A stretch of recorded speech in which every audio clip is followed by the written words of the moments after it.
Selline huvitav lugu nädala lõppu veel. Läksime ühele grupiettevõttele juurutama lotot ja tulime sealt hoopis tulema töökeskkonna spetsialisti lepinguga. Aga miks nii? Sellepärast, et tundus, et neil on vaja rohkem abi kui lihtsalt ühte tööriista juurutada. Nendel, kellel on grupp või kontsern taga, siis nemad on huvitatud rohkemast kui lihtsalt üks seadusandlik bürokraatia. Kui ka sinul on taga grupp, kontsern või mingi suur ettevõte, kes tahab, et asjad oleks korras, kaugemale seadusest, siis võta meiega ühendust ja äkki saame aidata.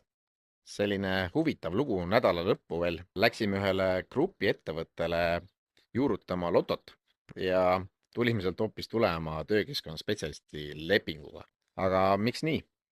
Sellepärast, et tundus, et neil on vaja rohkem abi kui lihtsalt ühte tööriista juurutada. Nendel, kellel on grupp või kontsern taga, siis nemad on huvitatud rohkemast kui lihtsalt üks seadusandlik bürokraatia. Kui ka sinul on taga grupp, kontsern või mingi suur ettevõte, kes tahab, et asjad oleks korras, kaugemale seadusest, siis võta meiega ühendust ja äkki saame aidata.